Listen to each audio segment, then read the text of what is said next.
After teaching Feng Qinger a memorable lesson at the end of episode 165, Xiao Yan and his fellow cultivators continued their journey in search of a great fortune. However, the path to the Bodhi ancient tree was far from smooth. A massive beast tide of tens of thousands of ferocious beasts blocked every step of their advance. You're watching content on the Donghua Family channel. Please subscribe to help us reach 1,000 subscribers soon. Xiao Yan and his companions fought with all their might, but the beasts were like a surging tide, growing more numerous with each passing moment. The roars and desperate screams of cultivators blended together. One by one, cultivators fell, their blood staining the ground. The situation was hanging by a thread. With no way to retreat, they were forced to fight with their lives, slashing their way through the torrent of beasts. Earth-shattering explosions and the eruption of powerful techniques made the space feel as if it would shatter. Finally, they reached the end of the road, but a formidable barrier stood before them. Crossing it meant salvation, but many were swallowed by the beasts right at the threshold of life and death. Seeing this, Xiao Yan made a decisive choice. He would stay behind to cover for his comrades while they went ahead. Under his protection, everyone passed through the barrier one by one. Xiao Yan summoned a giant golden illusionary figure, unleashing thunderous fist techniques to hold back the surging beast tide. As the beasts grew in number, Xiao Yan gradually became exhausted. Another danger arose. The barrier began to waver.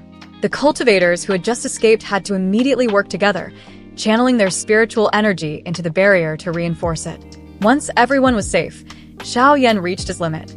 He let out a roar, unleashing his final strike, a punch that shook the heavens and the earth, aimed directly at hundreds of beasts. With a ground-shaking explosion, Xiao Yan was thrown backward, crashing into the barrier before staggering to a stop. Looking through the luminous screen, thousands of beasts continued to roar, frantically trying to break through.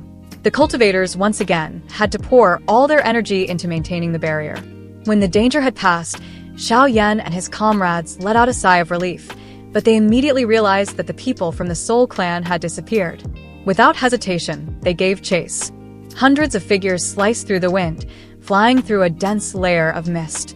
At last, a massive golden ancient tree appeared before them. It was the legendary Bodhi ancient tree. Han Yu and the Soul Clan were ecstatic, and Xiao Yan and his comrades were equally astonished. From the body of the ancient tree, a dazzling golden light suddenly radiated. Upon closer inspection, they saw that it was the Bodhi heart, a supreme treasure coveted by tens of thousands of cultivators. The Soul Clan and the Heavenly Demon Phoenix clan couldn't restrain themselves and immediately rushed forward. Xiao Yan remained calm and advised his team once more. Something like the Bodhi ancient tree, how could it be without a trap? Let them go first and scout the way.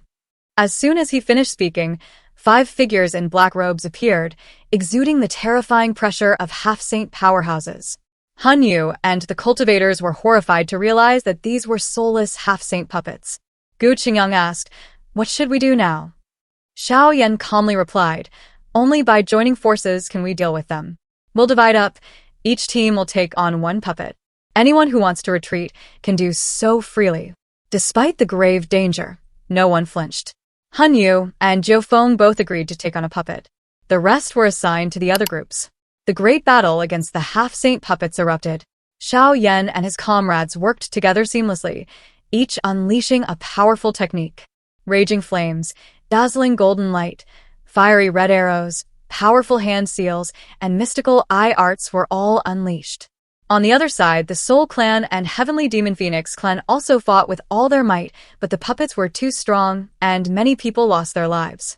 The miscellaneous cultivators were in an even more tragic state, with casualties continuously mounting. And where will this battle lead? Who will ultimately obtain the Bodhi heart? Find out more by following the Donghua Family channel.